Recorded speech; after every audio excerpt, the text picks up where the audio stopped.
I tell you, all of that sounds so great. I think I need a Wiv agent for my kids' chores because action is the hardest part for them too. I mean, it is. I mean, it just can we somehow work? I mean, you're a smart guy. Could you figure out a way to get my kids to get their chores done?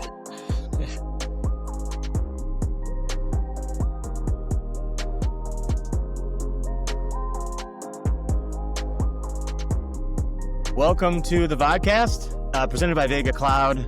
I'm Cameron Hatten, hosting this week, and I'm joined by our friends from Wiv and a friend from Vega. We'll do introductions in just a second. We're excited to share with you some key insights around the FinOps space, and if you like what you hear, please subscribe to the channel. With no further ado, I'd like to introduce our friends here. We've got our distinguished director here from Vega Cloud, Joe Conlin. Joe, say hello. Hello, Internet. Nice to be here with you today. Thanks, Cam. So, hi, everyone. I'm Joe, technologist, started in the data center, moved to the cloud, and focused on FinOps here with Vega Cloud. And I work with customers adopting cloud and that have challenges understanding spend and sort of how to match solutions to that. Great. Roni, And then we've got Roni. Hi everyone, so my name is Roni. I'm the co-founder and CEO of Wiv.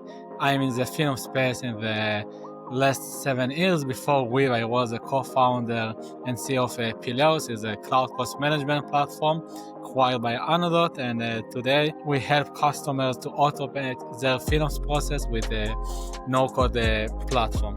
Amazing. Yeah. Excited to hear from both of you on the topics we have today. We're going to try to cover 4 topics if we can get through them all. Joe gets a little chatty, so we'll see how we do. That's me. No, first and foremost, I'd love to chat a little bit about the power of Vega and Wiv together. In my mind, it's like complementary strengths with one desired outcome for our customers. Joe, I'll start with you. In your many conversations with enterprise and MSP clients, where does Vega play a role? Where do you see the biggest blind spots that Vega is helping surface? Yeah, in general with FinOps, there's just a lot of domains and disciplines that require expertise to do FinOps well and manage all the moving parts and pieces. What Vega is really focused at, one of our biggest areas is really data quality and accuracy, making sure that your cloud cost, your billing data that's flowing through, you're doing all your analysis on top of is accurate, correct, creating that solid foundation for what you do next. And that's, to me, one of the things that has been super interesting with Wiv is the ability to then take that insight and do things with it with the confidence, knowing the data and everything kind of fits within your organization and what's meaningful. Yeah. It all starts with the good foundation. And so many times we've seen a customer struggling just to get the data right to begin with. And then from there on out, it's a mess. So that's helpful.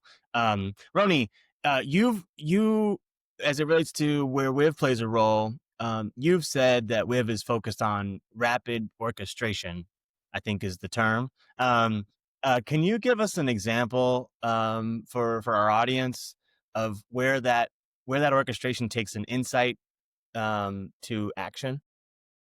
Yes, of course. So, and maybe I will just add one sentence about the 1 + 1 = 3 and the integration between Wiv and Vega and why it can add a huge added value for both customers. And I think that first of all, it's like in FinOps, the first phase and the first step that in companies that want to understand or to establish FinOps culture in their company is to start with visualization, start to understand their cloud costs, and the basic is to make it very accurate and to be trust on the numbers, and then to be able to generate some insight. And this is kind of what Vega doing very well.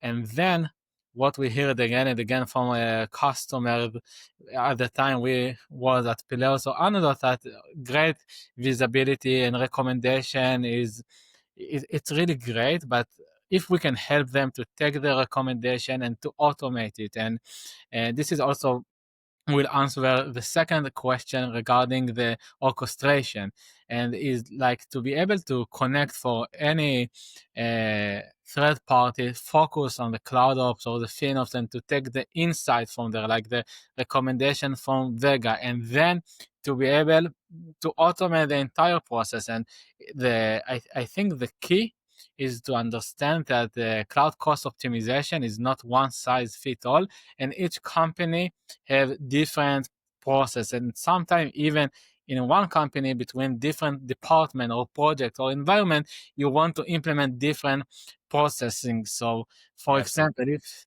Vega will identify the some saving opportunity like either kinesis or load balancer, and then the first thing that they can do with Weave is to be able to clean the false positive by the internal logic, like if they have specific tag of the load balancer or specific account and so on.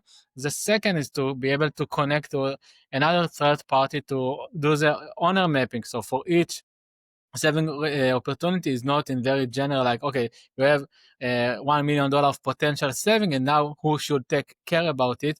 You can find for each resource who the owner, then send for approval. You can send again with Slack, Teams, any notification system, and this is another integration for another platform, third party, and then take the action, and based on the environment and the company preferences, that you can create a Jira ticket, you can create delete this load balancer, or for each use case you can implement the remediation, and in this way, in very simple way, you can implement the cloud governance and start save money and not stop in a beautiful dashboard. Yeah. No, you bled into my last question on this topic, which was more around why does the 1 + 1 = 3, and how did this partnership come together? I'll turn it back to Joe. Curious on how you see that collaboration helping enterprises in their FinOps journey.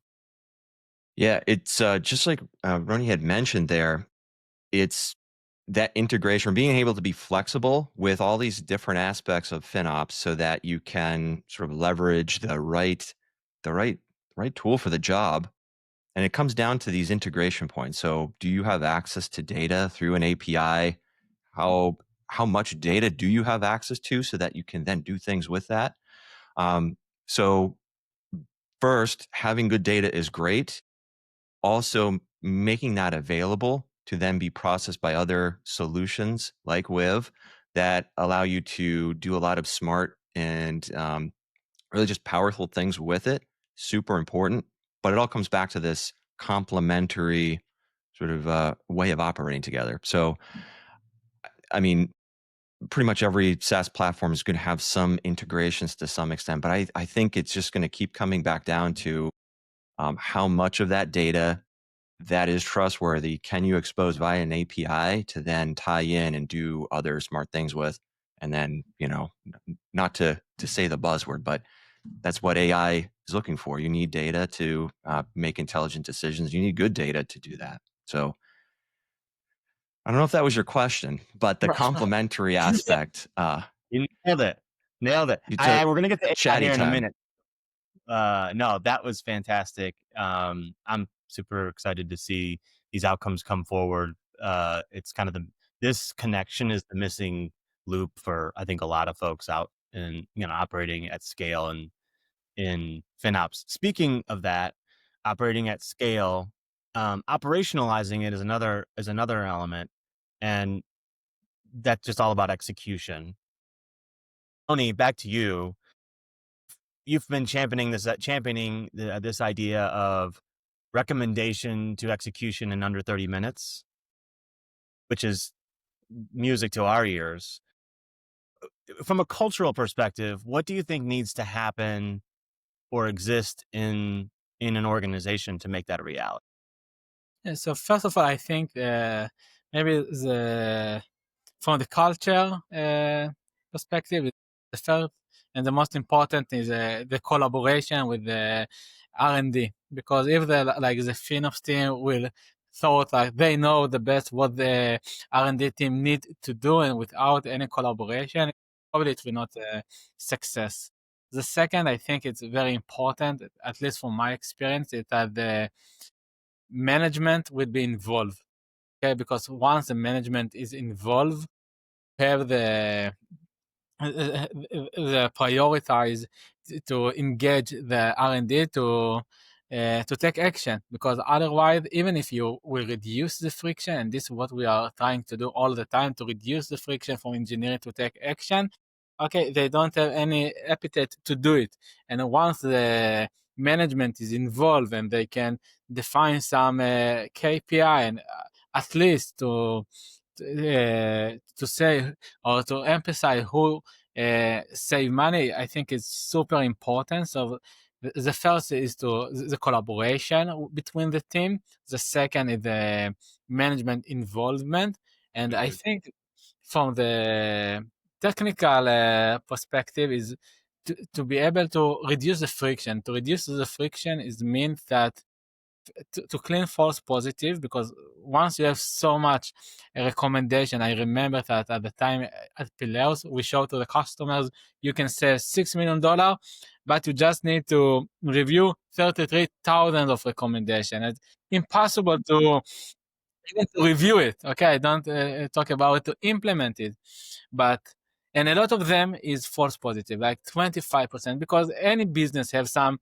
internal constraints. It can be business constraints or application constraints, and the Murphy rules. The engineer will review one, two, and it's false positive, and it's say okay, the recommendation is great, but not for us because this great reason. So to be Yeah. able to clean false positive, okay, by internal constraint, and then find the owner. Because if you will receive very long list without the ability to know who should take action, it not help so much. And then to be able to implement it by very simple way, or by click, or by open a pull request, or by open Jira ticket, and to automatically review the status of the Jira ticket. And I believe that the automation should be your co-pilot. It should be your helper to implement everything and to reduce any friction that it can be. And I think also very interesting thing that OpenAI just released also their kind of workflow builder. So they also understand that AI is great, but the power of the deterministic workflow involving the AI, probably it will be the future and the solution to make accurate thing, probably in production or in cloud environment in general. Yeah. I love that stat about 25%. We have some benchmarks of our own that I think would back that number up, in terms of like 25% is just not going to be able to be actioned for very good reasons, but you have to understand what those reasons are and the business context behind them. Joe, as you think about that, Vega does very granular recommendations as well, right? And our customers are looking through a pile of recommendations that they can then hand off to a workflow and Wiv or what have you. But before that, how does Vega help prioritize those insights for something that is deemed execution worthy for their clients? So a lot of it comes down to like what Roni mentioned there. It's sort of the culture aspect and being able to gather context through whatever means, and that means sometimes it's a conversation, working with stakeholders. Knowing who a stakeholder is also ties back to your allocations of costs. So if you don't have that attribution of cost to specific teams or people, then it's harder to also build the context in. So all of those pieces come together to help put that lens on when you see your recommendation, what can be done and what is meaningful to a business, what is something that is being accommodated through some other plan that it just doesn't speak through software automated means. Example I always use is if you have, say, an application and your architects and engineers are building on another version of this, you're modernizing it to leverage more cloud native services. That effort may not tie back to the current cost of that platform, but rather than refocusing that engineering time in the near term to optimize that platform, you may be better suited to continue forth with the modernization efforts to kind of take a whole fresh new look. So Hmm. roundabout example explanation is it kind of depends, and you need to have that channel and the culture internally where you can gather that context and bring it forth. In Vega, that's part of a motion with clients that we work with, where we're helping to rationalize things like that and form that back into recommendations that show up. And then it's it sounds simple, but it is hard to achieve if you don't have a platform to support it. It's really just being able to tie data pieces together so you can pivot by different dimensions, allocations, sort your recommendations by the highest potential, start to filter that down by different teams or technology stacks within that pool of resources. Those are the Hmm. things that Vega helps with our customers, at least to dive in and get more granular with. But again, it's just human nature. You need to trust a recommendation. You need to know that the data is good. What you're looking at is applicable to you, your responsibility.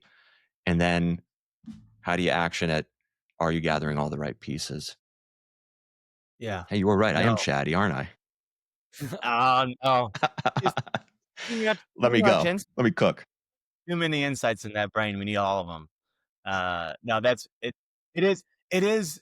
It is interesting when you think about how, as Roni put it, how daunting a list of recommendations can be unless you can prioritize them in a meaningful way with context and help provide the appropriate workflow for execution.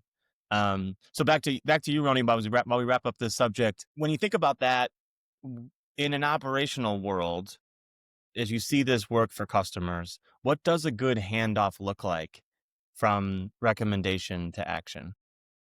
So I think it's totally depend of the environment. We have some customers that automatically identify the uh, EBS unattached and then clean false positive based on the environment and some special tags, and then send for approval. And once the user approved to delete all of the EBS unattached, that he is the owner of the volumes, is automatically creates snapshot and deletes the EBS. So I think it's and for us is amazing because we show to the customer the realized saving, not only the potential saving, and also with the stopped instance and do some scheduling for dev environment and more. But for production, a lot of time it can stop by create Jira ticket and to manage the processing of the Jira ticket and make sure that someone take look and take action, and if not to do some escalation. And a lot of time it's also stopped by create some pull requests, because especially where you are manage your cloud infrastructure with IAC, you want the ability to make the change in the IAC code to avoid some drift, and then you need to create pull requests and to review it and so on. So I think it's totally depend of the environment, but Right. and usually in the dev it's more like to real take action to make the change, and in the production a lot of time it will be to create the ticket and to manage and automate the operational process. Yeah. Yeah. No, I think it's a it's a new world with the workflow capability. I mean, speaking of new worlds, that takes us into our next subject, which is this small little topic called AI. I don't know if you guys have heard about it, but I think it's How do you new. spell it? How do you spell that? Uh, the thing I think is most exciting about where Wiv and Vega play together is the topic that is around FinOps quite a bit, which is FinOps for AI versus AI for FinOps. I think there's a really nice marriage there between Vega and Wiv, um, and specifically that there's a bit of a Venn diagram, as our friend Willie Sennett loves to say. But it is a bit of a Venn diagram. But there is a piece that seems like Vega is more focused on, and a piece that Wiv is more focused on. And so I'd love to explore that with you two just a little bit here Joe, specifically as you think about breaking it down from a Vega perspective, FinOps for AI, it is a lens behind where AI is essentially costing our customers a lot of money, and there is business value, but they have to find the business value.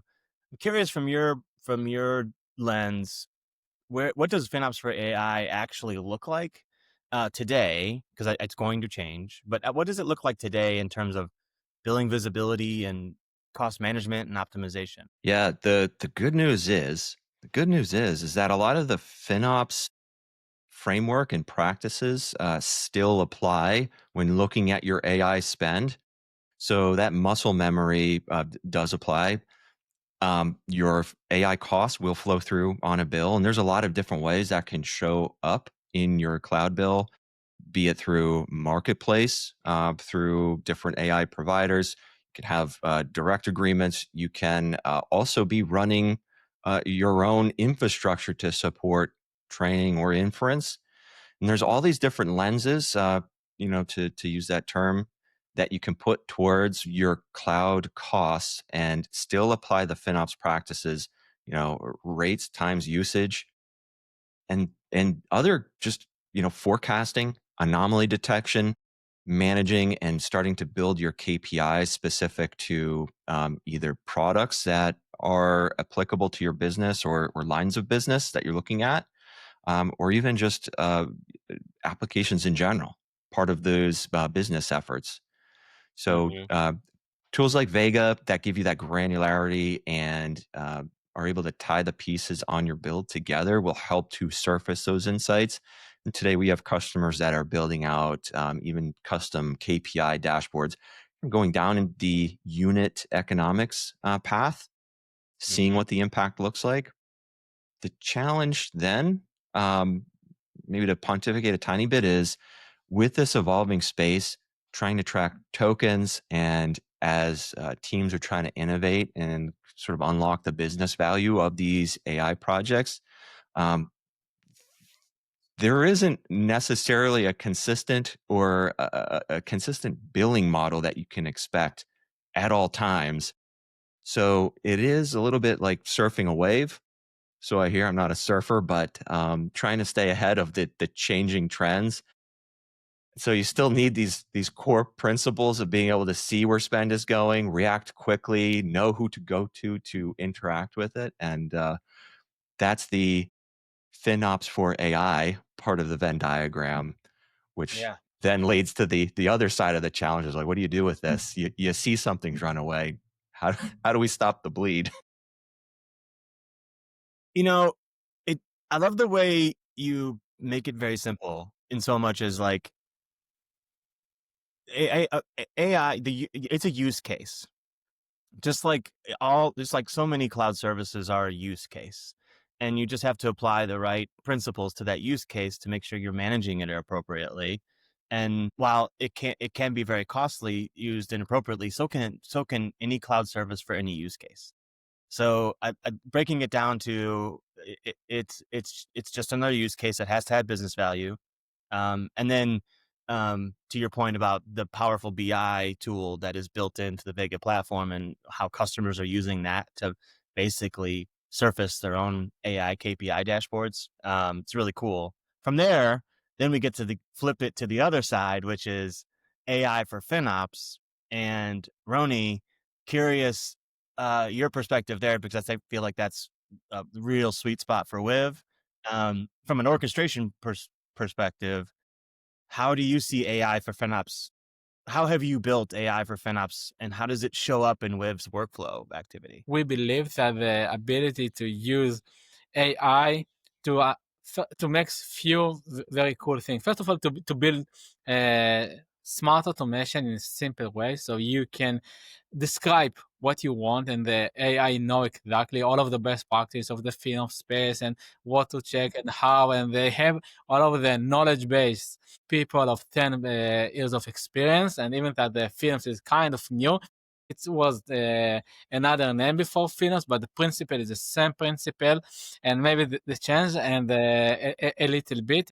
then to be able to use AI to generate tailored FinOps automation, I think this is the first and the most common use case. In addition, recently, maybe 2 months ago, Mm-hmm. released the Wiv is the AI agent for FinOps, and for our customers is helping a lot with the ability to, first of all, for MSP to do analysis of the hundreds of customers and to understand with which customers I need to talk today, what is the most priority thing, and for the FinOps that need to review 100 customers and to understand exactly what is the most critical and stuff to do is very difficult. But this is only the first step because the agent also know to communicate with the customer. And also if you need to take some action in the cloud provider or to in the Slack, you can ask from the agent, okay, let's terminate the unattached volume or let's delete the EC2 idle. And based on the confirmation, it also can take action. And I think it's something that is a big differentiation between the Wiv agent and the regular agent in the market is because the regular FinOps agent is more like read only and to do some analysis. And Wiv is the first FinOps agent that also can take action. And this is also something that what we believe the integration between Vega and Weave can work very well. That the Weave know all of the API of Vega and know to do all of the analysis with all of the data that Vega can collect, and then to take in a very simple way in free language only the information that the customer want to see now, and to be able to generate the report in a very simple way and send in mail or Slack and to communicate, and based on the feedback from the customer to continue with the automation, I think is a key changer in the industry, and also what the feedback from the customers that we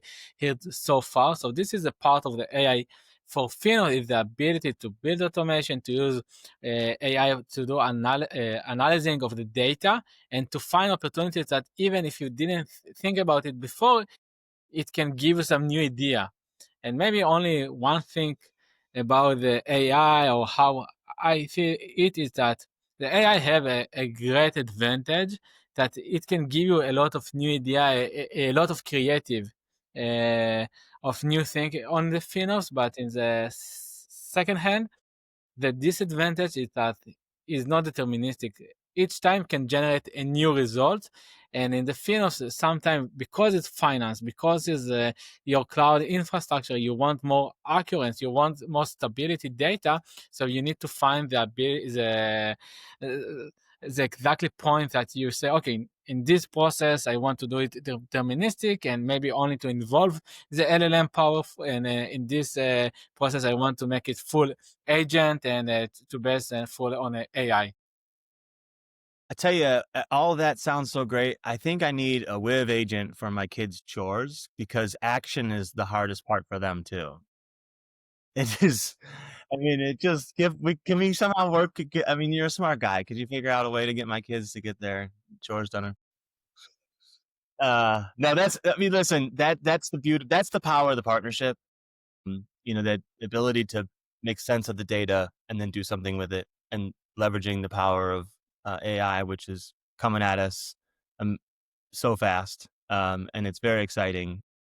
Harnessing it is what's going to make us all super effective, and our FinOps teams that we get to work with every day at our customers, help them get raises or whatever it is that they're out there to get. So, all right, we're going to move on. That was great. Thanks for that. The next topic I wanted to touch on, because it seems like it's one that we are both working with quite a bit, is this nuance between our customers.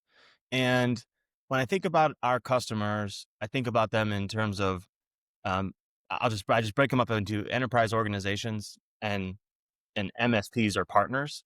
And I think a lot of times it feels like the workflows or the business case is different between them. But I would argue that they're more similar than they are different. And I would be curious if you would agree or disagree with that. Healthy debate. Roni, I'll start with you. I mean, as you think about the working with the enterprise and and then working with an MSP as an example. Do you see the same thing? Do you see that there's a lot more similarities than there are differences, or do you see it a different way? And so I think is have a lot of similarity because the bottom the MSP is to be able to support multi-tenant, and in enterprise a lot of time you also need this exactly the same capability of a multi-tenant, and then for big enterprise a lot of time is a merge of a lot of acquisition. So also you have the CCOE, the cloud cost of excellence teams that need to support a lot of different team or different internal companies, and it's very similar to the MSPs that need to support a lot of customers and so on. But in the same time, I also see a lot of differentiation between between the enterprise and the MSP, is because first of all, I think the MSP using automation not only to reduce cloud costs or to monitoring the cloud environment, also with a lot of operational processing of onboarding the customer, communicate with the customers, and so on.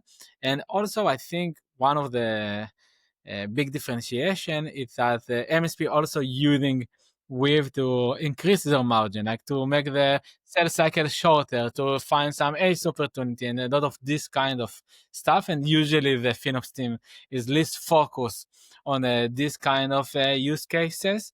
And the last is because at the end, a lot of time for enterprise, and maybe in very big enterprise is not is different, but a lot of time in the enterprise, once the management is involved and you have his power, okay, you have a lot of engagement from the R&D. And here in the MSP, you need to work with a lot of different customers, and you need a lot of champion to be engaged, and a lot of management team to be engaged. So it's a little bit different, but in the principle of the workflow automation with the human feedback to find the seven opportunity to take this action and so on, it's similar. It's correct that a lot of time MSP work with a lot of small customers, so the behavior is a little bit different once you are big enterprise, and what the permission you give to your MSP or to the automation that you make sure that everything work well, that you are the owner of the tool. So a lot of similarity in the use case, in the general FinOps use case, but I still think that the MSP have some unique behavior, some unique use case. And from our side,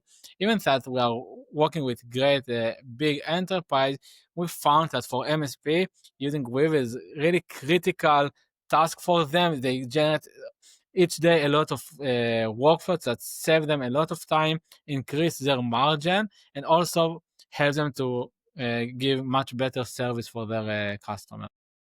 Yeah, yeah, I mean, having come from that space ourselves, even thinking about that workflow automation and how it could allow you to be way more efficient, and increase your margins, makes a ton of sense.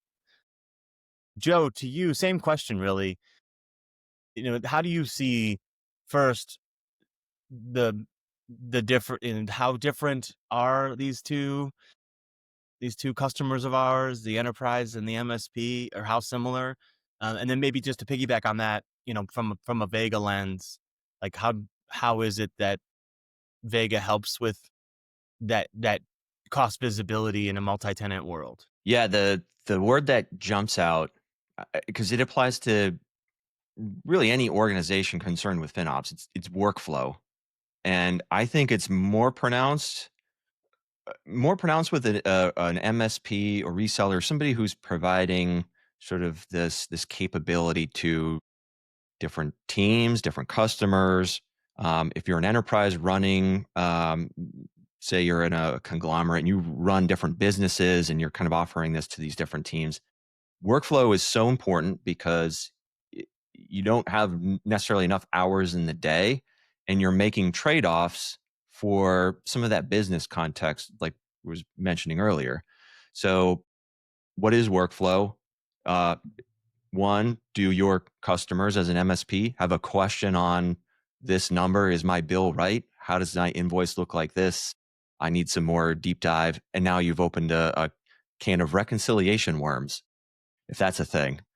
And that costs time. And now you're making trade-offs for how deep you can go with other customers or get more nuance and adding value.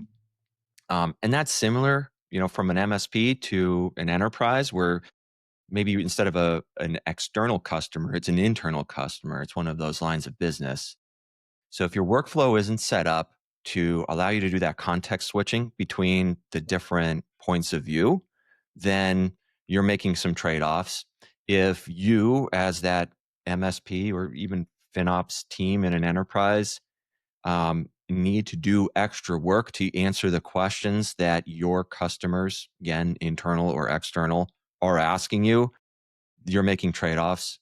And this also dives into margin costs. So the important thing, I think workflow is so important because the nuances will be a little bit different with different customers.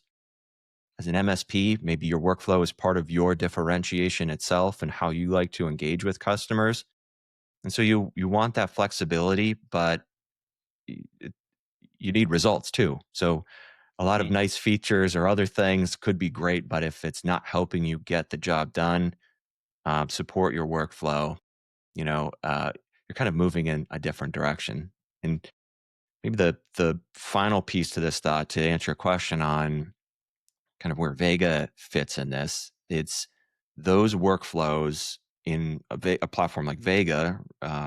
They're similar whether you're working with an enterprise with internal teams and needing to carve out based on roles and permissions what segments of your bill teams see, or if you need sort of this larger perspective as an MSP with multi-tenancy, different orgs, everything set up with their own SSO and even branding, things like that.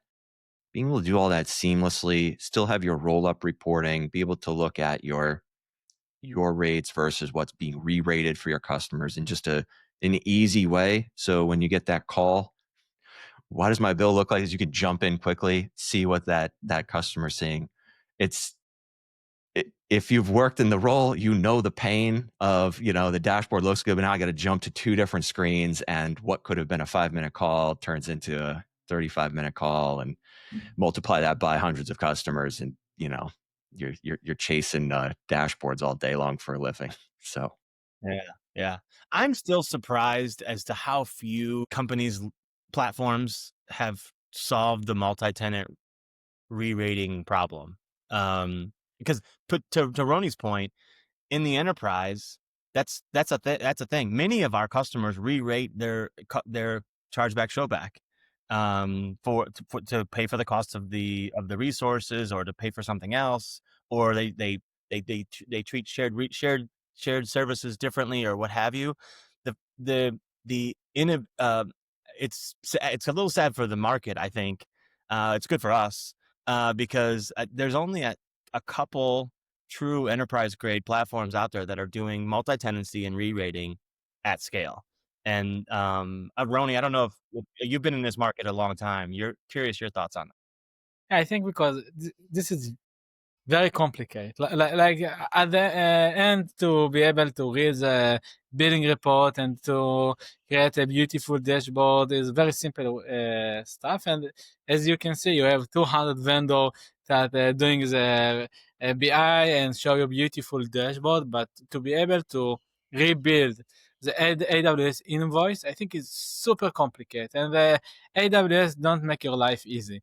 Okay, you have so many SKU. Like I think it's around of 4 million different SKU, and with all of the complexity, with the saving plan flexibility, and with the convertible array, and at the end, okay, it's if you show some mistake in the regular view for regular customers, is not good, but okay, you can fix it. But once you're working with MSP and they charge their customers based on your rebilling, is must to be very accurate. Okay, and your mistake make their mistake, and this is how they interact with their customers. And for it. them, the billing is the most important of their trust.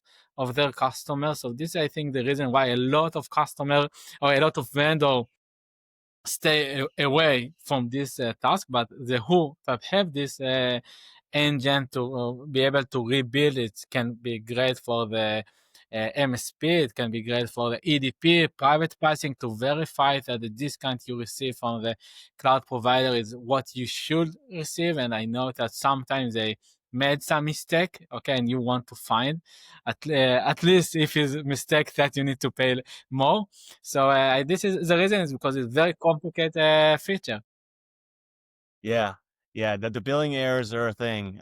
We've been preaching it for a very long time. I think the industry is starting to open their eyes to it. Um, and it's been a interesting opportunity, really, for enterprises.